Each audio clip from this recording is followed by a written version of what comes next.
Hi everyone, good morning. Hope you guys are doing well. How's everyone doing today? How was everybody's weekend? Good? Okay, that's good. Sounds good. My weekend was pretty good. What did I do this weekend? What did I do this weekend? Can't remember. It's too long ago. It's too long ago, yeah. It's in the past. So today we are focusing on IELTS Reading Power Hour. Are you guys ready? Are you excited? Greg, did you ever have voice training? You sound professional. Thank you, Murat. No, I have not had voice training. But I think having a good microphone is important and just practice. Yeah, you just kind of practice, talk a lot. Find some people who want to hear what you have to say, which is easier said than done. And eventually, uh, you know, and also smoke a lot of cigarettes. It's important. Gives you that nice raspiness, right? You need that raspiness, right? No, I'm kidding. I'm kidding, everybody. I'm kidding. All right. So, IELTS Reading Power Hour. Are you guys ready? Can everyone see the timer? See the timer here? All right, so we're going to do something a little bit different today. We're going to do 3 separate passages, but we're only going to do one activity from each passage. So let's begin. All right, everyone, you do need to take pictures of these. These are from the free sample IELTS reading materials. So, everybody can get this for free on the IELTS website. So I'm going to give you guys about a minute to read this or just to go over it quickly. And I want you guys to take a picture and then we'll move to the next one. Okay, so don't forget to take a picture. All right, here we go.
Okay, so what I want you guys to do in this activity, or at least what IELTS wants you to do, is you have to label this diagram.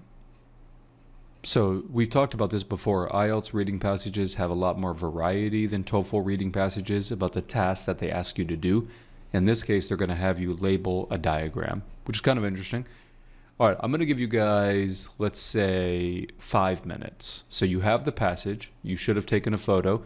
I want 5 minutes. Please do not write the answers in the chat box. And you have to label this diagram. Okay? Good luck.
Okay, I think that should be enough time. What do you guys think? So, like anything on the IELTS, it's just a vocab test. That's really all it is. So, let's have a volunteer. Anyone want to tell me these answers? Okay, let's go to Rishika. Hey, Rishika, how's it going? Hello, it's all good. How are you? Pretty good. All right, so what did you choose for number six? Number six, I chose Spanish. Okay, Spanish. All right, and tell me why. What is your evidence? Um, okay, so it says over here the shallowest Mm-hmm. tunnels belong to a much smaller Spanish species. Okay, and would these be the shallowest right here? Oh no. Right. So, do you want to change your answer? Yes. Okay, so which one would be Spanish? Mm, actually, I chose Span. You know what? Please, I think. Don't Okay, worry. I'm gonna go Just with no. South African, but I think it's wrong. Okay, so let's Because just focus on I. Spanish first. If Hmm. Spanish is the shallowest, look at the three diagrams, one, two, three. Which one would be the shallowest? 8. Yeah, so I think this one is Spanish. Agree? Yes, yes. Okay. So let's go ahead and cross that out. Okay, let's go to number seven. What'd you choose for number seven? French. Okay.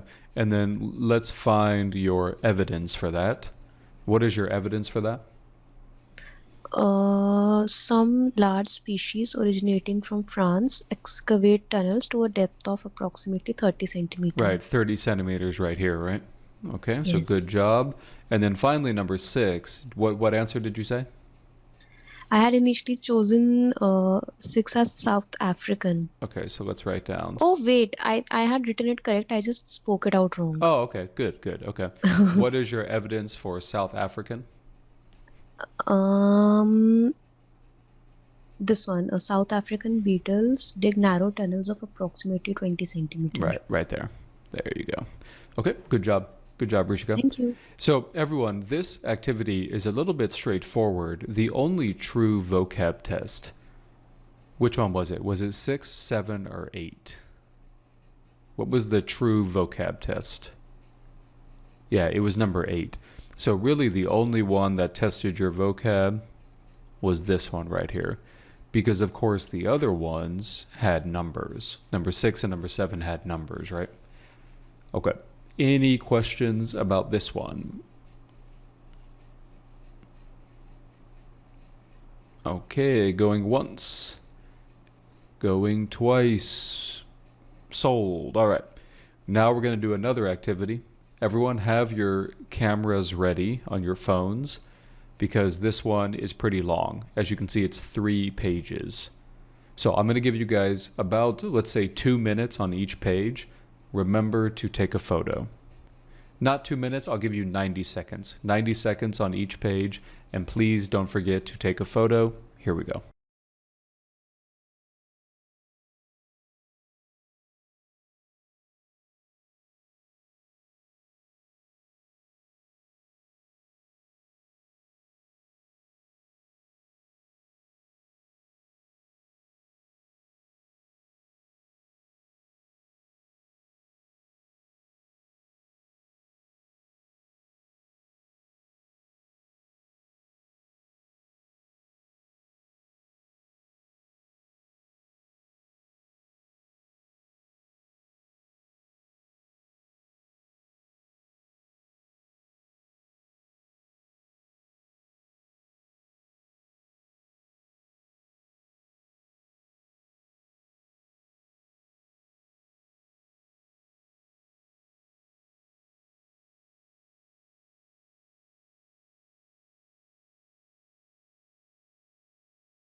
Okay, so for this activity, let me kind of walk you through it.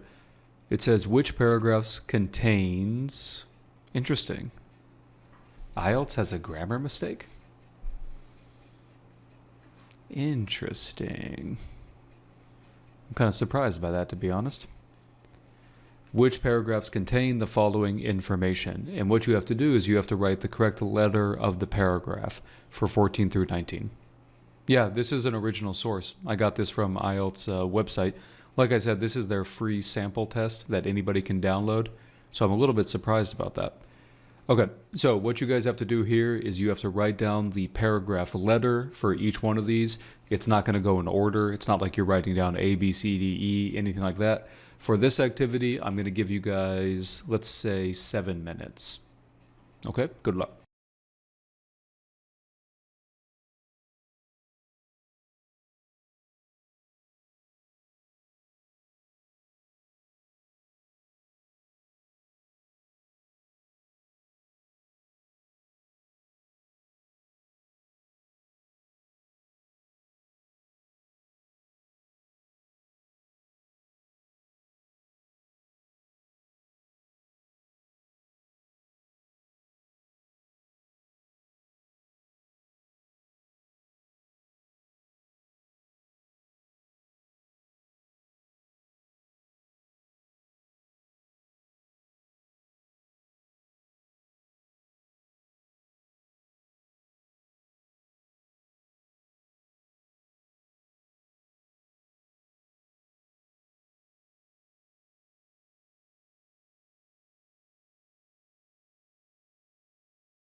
Okay, can I have a volunteer for number 14 and 15?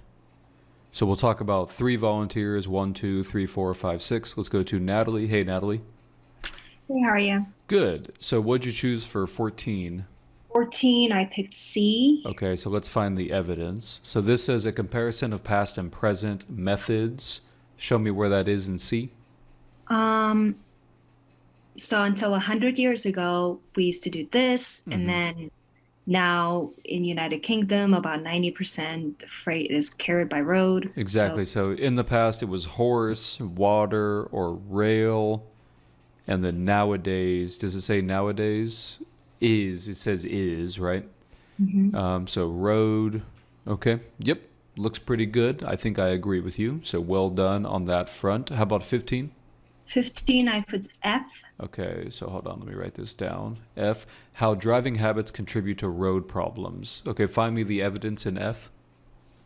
Um, so people buy larger cars than Okay, they need, and then that's one habit. And they drive aggressively. That's another habit. gotcha, right there. And then how does this cause problems? It's about the emissions and what's it called? Pollution. It causes pollution Okay, and it it says global car use causes, is increasing at a faster rate yes. than the improvement in emissions, which means our emissions are going up, actually, right? Hmm. So let's go back. How driving habits contribute to road problems. Let's take a look. Many people buy than they need, or waste. So waste fuel's obviously a problem right there. Okay, yeah. Exhaust emissions, obviously a problem. So it doesn't technically say problem, but I mean, it does say pollution problem right here. Okay, yep, I agree with you. All right, well done.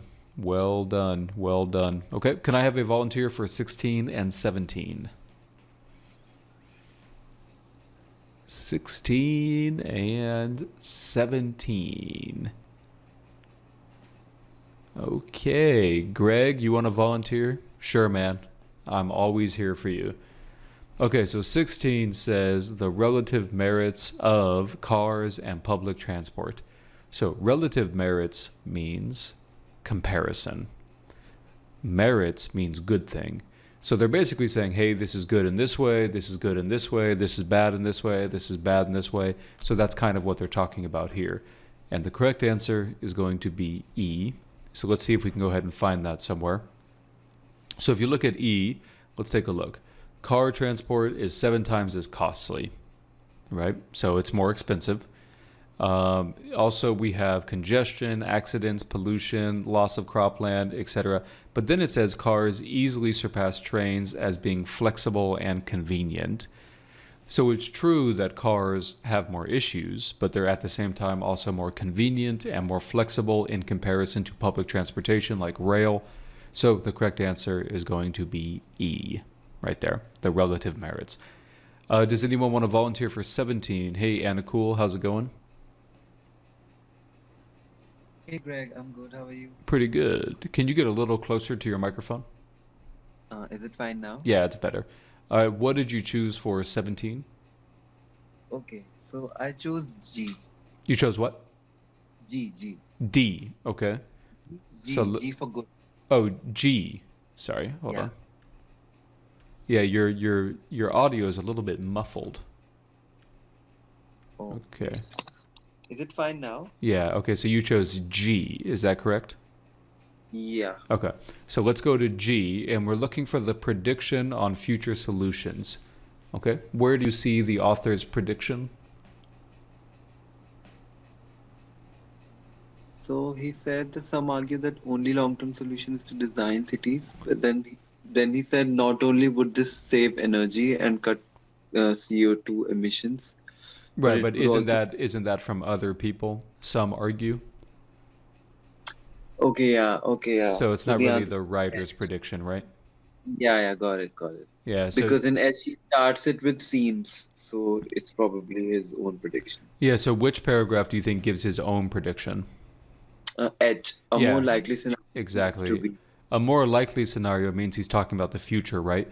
And the fact Yeah. that he introduces this without any other person probably indicates that this is the author's opinion, right? Yeah. And then what is yeah. his opinion? What is his prediction? His prediction is about this thing, like electronically tolled highways might be used, which show that it Yeah, happens. he's also saying there's going to be a combination of these mass Combination of transit systems and stuff like that. Okay, yep. So the correct answer here is actually going to be H. So before we move on, what mistake did you make by choosing G? It was okay. So I was confused between G and H, and I should have noticed that in G he said about some people argue, Exactly, yeah. and it So was you on have to focus more on the writer's prediction, right? on the right. Yeah, okay, good job. All right, any volunteer want to do 18 and 19? All right, let's go to Sohrab. Hey, Sohrab, how's it going? Hi, Greg. How are you? Good, good. Okay, so what did you choose for 18? A. A. I chose A. Yeah. Okay, so where is the evidence for the increasing use of motor vehicles? Uh, uh, there are now over 700 million motor vehicles in the world, and the number is rising. Yep, right there. I mean, By more than the that. evidence couldn't be more clear, right? It's Yeah, it's pretty clear. Okay, how about 19? Yeah. The impact of the car on city development. I chose for D. D. Okay, so Yes, let's D. find the evidence. What's the evidence? Uh, I forgot what the evidence was. The question is let's the impact on cities. That's what we're looking for. So Yes, look at mass D. use of vehicles has also killed and injured millions of people. Other social effects have been blamed on the cars, such as alienation and Yep. So it causes alienation. It causes aggression. What yes. about what? How did they change the city? In the United States, more land is Uh-huh. assigned to car use than to housing, Right. which is some kind of a change for the cars, maybe. And urban sprawl means that life without a car is next to impossible. Correct. So it is inevitable that there has been some change, maybe. Yep. They also said ring roads, one-way systems, parking lots, all that right there. Yeah. Cool. Thank you so much, Saurabh. No, thank you. All right, so the correct answers are C, F, E, H, A, D. Any questions about this one? All right, we have a question from Rishika. Hey. Hello. So I wanted to ask for the 15th one. Mhm. I was initially confused between D and F. Okay, let me look at D. Now remember, if 15 were to be D, in paragraph D, we would have to have something about driving habits, right? Yes. Let's take a look.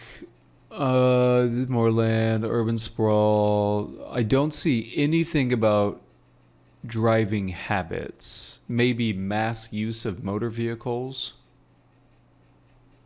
I think human behavior was what I kind of maybe substituted as habits. And Yeah, the problem is they were saying that habits cause something, right? But if you look at this paragraph, it's saying that the car causes aggressive human behavior. So it's kind of flipped, right? They flipped it. Right. Yeah. So Right, the right. correct answer, if you go to, what is the correct answer? F. If you go here, you can actually see the habits. So for preferred by customers, right there. Many people buy larger cars. Many people drive aggressively, stuff like that. So F is just a closer fit with identifying people's habits. So that's why it's the correct answer. Got it. Thank you. Yep, good question. So I don't know if you guys have ever been to the United States or Canada, but the way the United States and Canadian cities are laid out is basically you have kind of a city center, which we usually call downtown. You know, that's not different than most cities, but what makes American cities quite unique, especially in the West, you know, where I'm from, is that it is very common to live very far away in what we call suburbs. This is a very common thing. And what people do is they commute very far distances, sometimes 1 hour each way. 1 hour each way, so a total of 2 hours, 2.5 hours in the car. And so if you actually go to an American city like, let's say, Houston or Dallas or even Los Angeles, you won't find a city that looks like Tokyo or looks like even like New York City or even like Paris or London. Those do have suburbs, but in America, it's suburbs to the point of where you have to have a car. You have to have a car. And if you don't have a car, you're in big trouble. So, you know, probably not great, but these cities were already designed. Many of them were designed in the 50s and the 40s when we didn't really know about global warming, right? So changing this is going to be a lot harder than probably people realize, right? All right, let's do one more activity, guys. Okay, so again, just like before, I'm going to give you guys 90 seconds for each page here. So here we go, 90 seconds.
So in the chat box, somebody said, am I the only one who's having a hard time getting the gist of the paragraph in 90 seconds?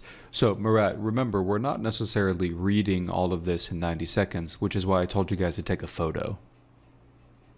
So what we're trying to do is we're just trying to skim, get an idea of what each paragraph is about. And then once you have the photo, you can use that to answer these questions right here, which, where are they? Did I forget to copy them? Hold on, I forgot to copy them. Whoops, give me 1 second. Wow, that was kind of a letdown. The question's right here, and it's a blank white screen. Okay, right there.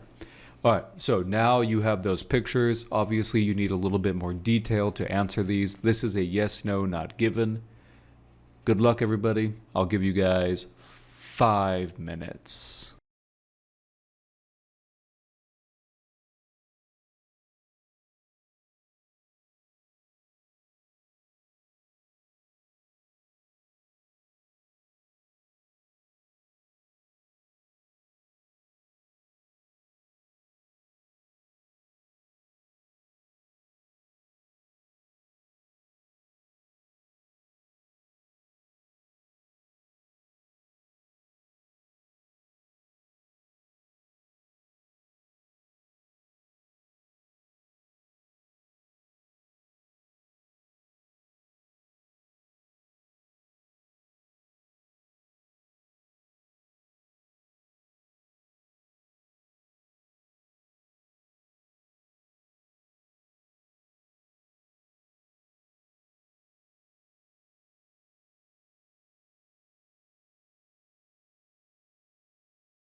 Okay, can I have a volunteer? For number 4, you'll read it, tell me yes, no, not given, and the evidence. Let's go to Murat. Hey, Murat, how's it going?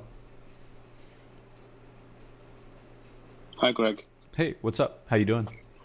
How are you? Pretty good. Just hanging out. Number 4, I said it's yes.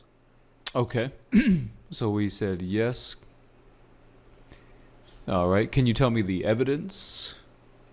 Yes, it's the second paragraph, I think. Yep. So here's the second paragraph right here. Okay. What's the evidence? I looked for the number 30, to be honest with you. Okay. As Now soon as I that's a dangerous game because maybe they changed it, right? But it does say 30 right here. Okay. And what does it say? And then 2 down below, it said United States, so I assume that's the correct answer. So let's go ahead and read the evidence. Smoking, it is believed, is responsible for 30% of all deaths from cancer. So if we come to the question, does it say 30% of from cancer, or does it say 30% of deaths? It says only deaths. Yeah, so this is actually no. So the correct answer to this one is no. Do you understand why? Because this one says 30% of all deaths, but the passage says 30% of deaths from cancer. And of course, Yes. the deaths from cancer is going to be less than all deaths. So yeah, this one is no. Okay, makes sense? Yes, thank you. Okay, let's go to Natalie for number 5. Hey, Natalie. Hey, okay, so if one partner in a marriage smokes, the other is likely to take up smoking. I put not given. Okay, that is the correct answer. Now, obviously, in this case, there's no evidence to provide, right? It talked about marriage and smoking and secondhand smoking and all that, but it didn't really say about likely to take up smoking. Right, exactly. Okay, so how about you do number 6 as well, just because this one is not given. Sure. Teenagers whose parents smoke are at risk of getting lung cancer at some time during their lives. I put yes. Okay, yes is correct. Can you tell me where the evidence is? The evidence is in, let's see, which paragraph was that? It is the same paragraph. It is on the second page, the first paragraph as an illustration. And then the last sentence says, it has been calculated that 17% of cases of lung cancer can be attributed to high levels of exposure during childhood and adolescence. Right, so I was going to say, where does it say teenager? Because remember, it does say teenager, right? Yeah. So Adult. it's adolescence right here. Yeah. So this is an example of them changing vocab, right? Okay, good job. You are correct. All right, let's do one more volunteer for the last one, number 7. Number 7. Let's go to Sorab. Hey, Sorab. Oh, actually, I don't know if I'm right or wrong. Opponent, it's not given. Yep, that is correct. Yeah, it is. There is a paragraph. It talks about the university, and well, nothing about who financed it. Right, exactly. So it just mentions the study, but it never mentions who gave the money, right? Yes. Yep, good job. So not given.